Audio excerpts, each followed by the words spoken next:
ఆ తర్వాత ఇంకా ఈ క్యారెక్టర్ ధనుష్ తప్ప ఇంకెవరిని ఊహించుకోలేము. ధనుష్ ఒక్కడే దీన్ని న్యాయం చేయగలడు. తన పెర్ఫార్మెన్స్లో అనిపించింది క్యారెక్టర్ చూసిన తర్వాత. నిజంగానే తిరుపతిలో సినిమా చూస్తుంటే తిరుపతిలో ఓపెన్ చేసినప్పుడు కింద ఒక యాక్సిడెంట్ అయ్యే ముందు బెగ్గర్స్లో కూర్చున్నప్పుడు ధనుష్ అని గుర్తించాలి. నాకు ఆ పరిగెత్తేంతో నాకు గుర్తించలేకపోయాను. అంతగా క్యారెక్టర్లో యూ ఇన్వాల్వ్ సో మచ్. నీ గెటప్ కానీ అన్నీ కానీ అంటే అక్కడ తెలిసిపోతుంది తన డెడికేషన్ ఏమిటో ఆర్టిస్ట్ గారు అది. అండ్ ఈ సినిమా ఇది నేను ఒక ఎక్స్పీరియన్స్ తప్ప నాకు ఒక సినిమాగా నేను చూడలేదు, ఒక వాస్తవంగా జరుగుతున్నదిగా అనిపించింది నాకు.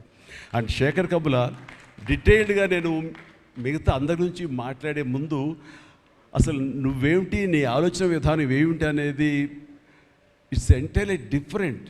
25 సంవత్సరాల పాటు నువ్వు అనుకున్న విధంగా, నువ్వు అనుకున్న క్యారెక్టర్స్ తోటి, నువ్వు అనుకున్న కంటెంట్ తోటి 10 సినిమాల కంటే ఎక్కువ చేయకపోయినా సరే ఒక్కొక్కటి ఒక ఆణిముత్యంలాగా చేసుకుంటూ ప్రజల గుండెలో, ప్రేక్షకుల గుండెలో ఒక సుస్థిరమైన స్థానం ఏర్పరచుకున్నావు.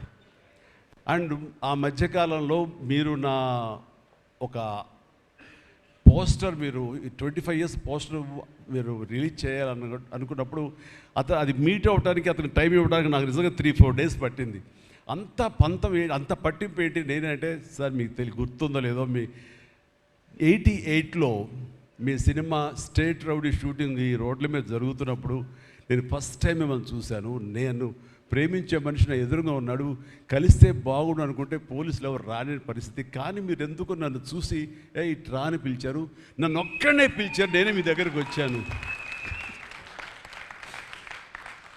నేను ఎందుకు పిలిచానంటే అతను అందరికన్నా హైట్ ఉన్నాడు కాబట్టి ఏదో తాపత్ర పడుతుంటే రమ్మని పిలిచుంటాను తప్ప అతనేమన్నాడంటే నా లోపల భావాలు కానివ్వండి, నేను నా ప్రేమ కానివ్వండి నేను వ్యక్తం చేయగలిగాను, అది కరెక్ట్గా కనెక్ట్ అయింది అని తను అనుకున్నాడు.